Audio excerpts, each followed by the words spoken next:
Hello there, I'm Leon and this is Louise. Hello, ready your radaways because it's time for a seriously Fallout flavour wrap-up. Radroach meat. Coming up, we've got all the Fallout 4 launch news you'd ever need. We find out if you really care about the game's glitches. And the first 100 Xbox One backwards compatible games have been revealed, but are they enough?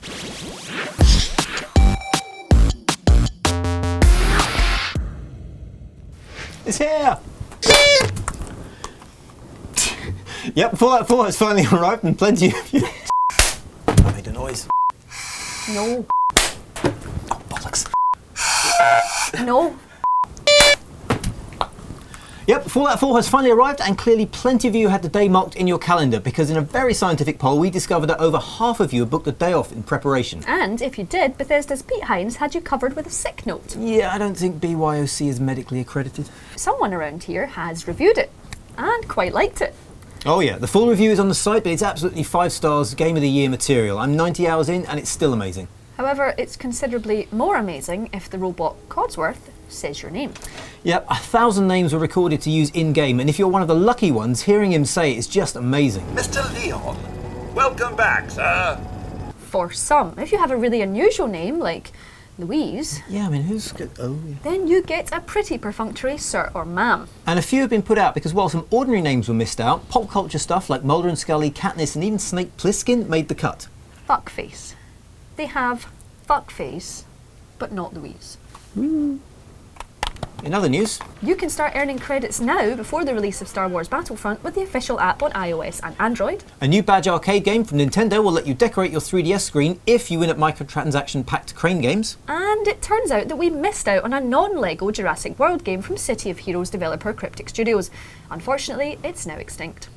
Well, it's been at least 30 seconds since we last mentioned Fallout, so we should really go back to the Wasteland. We've been looking at adding something new to the show where we can talk about the issues that matter to you most, and the recent debate around Fallout 4's glitches seems like the perfect place to start. More than 3,500 of you took part in our poll where we asked if glitches spoiled your experience.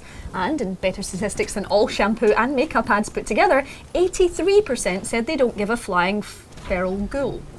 Wasteland on GR said, "What's a Bethesda game without glitches? It's amazing." Jonathan Susanen agrees, saying some of these glitches that will make me say, oh my god, that was awesome if I run into them. Now, I didn't experience anything horrific when I was playing, and it certainly didn't affect my score in any way, but Gary Finnerty doesn't agree. One of the things that soured previous Fallout games, the amount of stupid glitches and bugs. RJ Salem says this is the only game we accept glitches in, and Eric Almaraz is diplomatic about the topic. No game is without bugs and glitches. It's a given. It definitely depends on the game, but with something as large, open and complex as Fallout, the odd bug is a given. Yeah, as long as they don't spoil anything, most of you seem okay with it.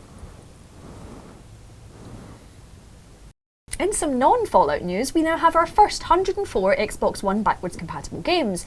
And, well, it could have been better. With a focus on indie and arcade titles, the big names everyone was hoping for remain trapped in the past, like all your childhood hopes and dreams. Yes, this list was a huge letdown. Thanks Microsoft for ripping the rug from under me, says Leon Damani, while Paul Case adds, "The games aren't exactly filling me with incitement. Come on Microsoft, there are so many better games you could be using instead." While if you are pleased, most of the reaction has been a run-through of all the games people were hoping for. No Left 4 Dead, says Johnny Hera. Where's Red Dead Redemption? Jason Smitherton-Vilberg wants to know. Resident Evil, wonders Mike Green. No Ghost Recon? Skyrim? Asks Darren Grace. Where's The Witcher 2, cries Walter Mendoza. No COD? WTF, says Toke Michael.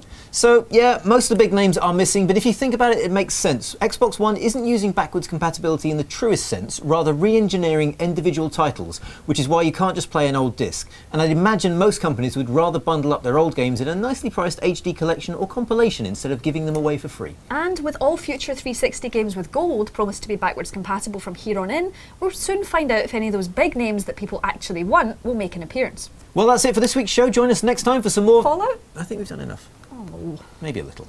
You can find us on the GamesRadar news stream, you can find us on Facebook and Twitter, so keep your Pip-Boy tuned and let us know what you'd like us to feature next time. See you next week. Bye-bye.